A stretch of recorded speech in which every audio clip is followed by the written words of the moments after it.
The cow is wonderful. This is all covered with string that I've dipped in glue and then attached it to the face and smoothed it down. Now I don't have to smooth it down. I can fluff it up like I did that dog. I didn't show you how I did that on the dog, but then I used actually wood stain, because wood stain absorbs the color rather than coating it, and it looks more like real hair. And it's very effective. I just think that's incredible that you and you do put several hairs on at a time. I mean, actually, not more than a couple. I wrap it around my hand like this, and then I cut it top and bottom, or however long I want the length of string, and then I dip it in the glue, and I start from the outside and move in, so that the hair goes in the right direction. And then when I want the longer hair for effect, and I can just kind of fluff it up with like a pin or some pointed object to give it a little fluff. What's the most unusual mask, Sally, that you've ever made? Well, I have that over here. Oh gosh. Whoops. Boom.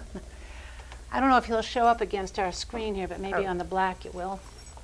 There you go. I called him Jingleberry. I don't know what I was thinking when I made him.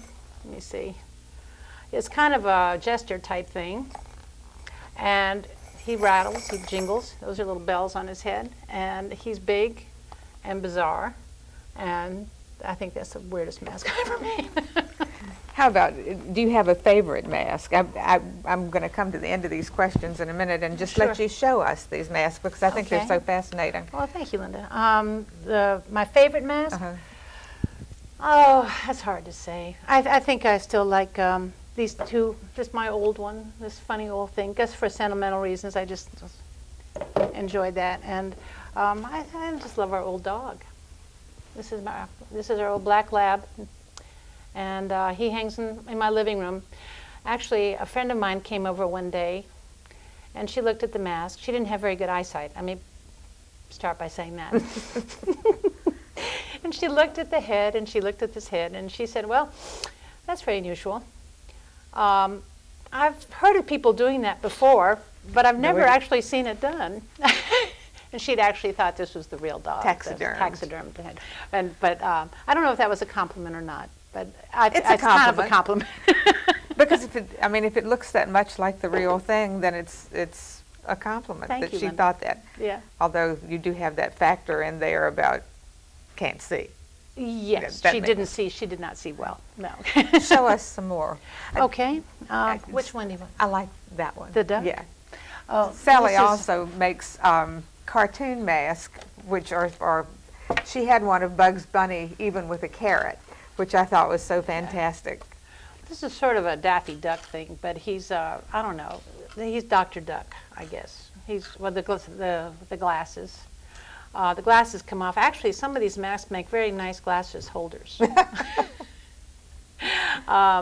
So he just turned purple, and I never know exactly how they're going to turn out.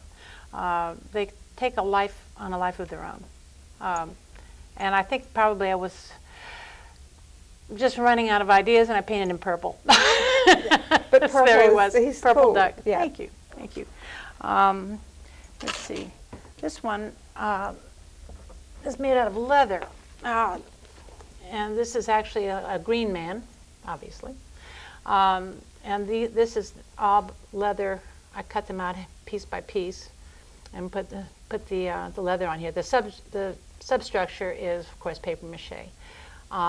And then this is actually some jewelry I had from my shed, where I have many such things, and I just cut out I want to do more with leather. I think leather masks would be delightful. May I feel it? Sure. It just looks like it's heavier than the others. It is, isn't it? Because of the leather. Because of the leather, just a little bit, not terribly, but some. Yeah. That's fantastic. I made a great big one of a bird, a phoenix, with leather, and I cut out a lot of feathers out of leather for that.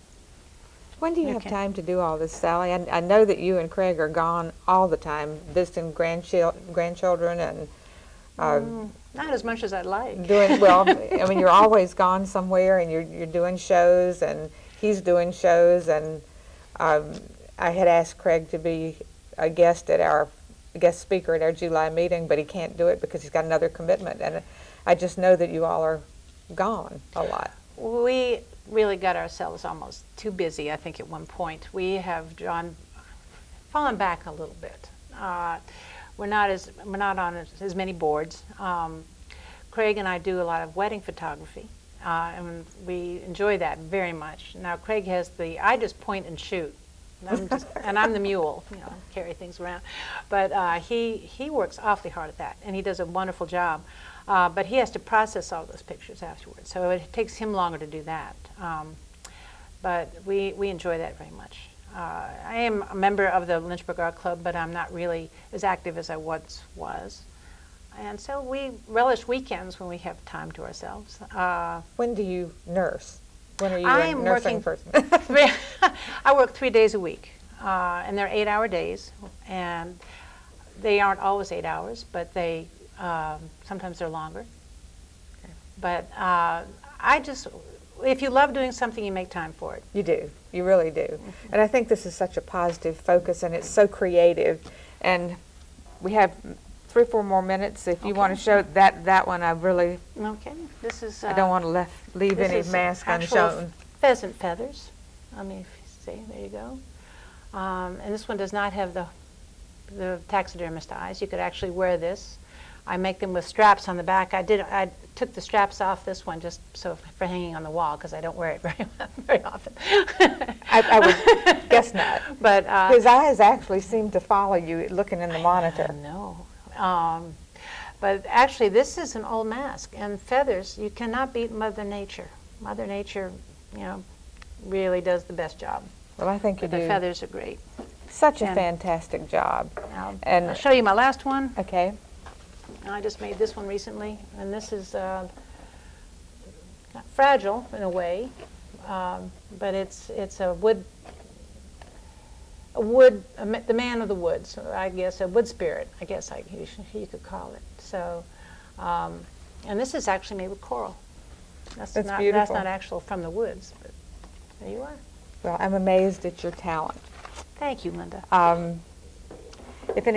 They've been putting Sally's address up there if you want to get in touch with her. Her business is called Heads Up, and I'm sure she'd love to hear from you and make a mask of your dog or your cat. I hope you've enjoyed tonight's show. I think it's been fascinating. If anybody has any comments, please feel free to reach us with your email at lynchburglivenow@aol.com. We're always interested in your comments. Thank you so much. I look forward to seeing you not next week, but the week after. Thank you a lot. Thank you, Linda.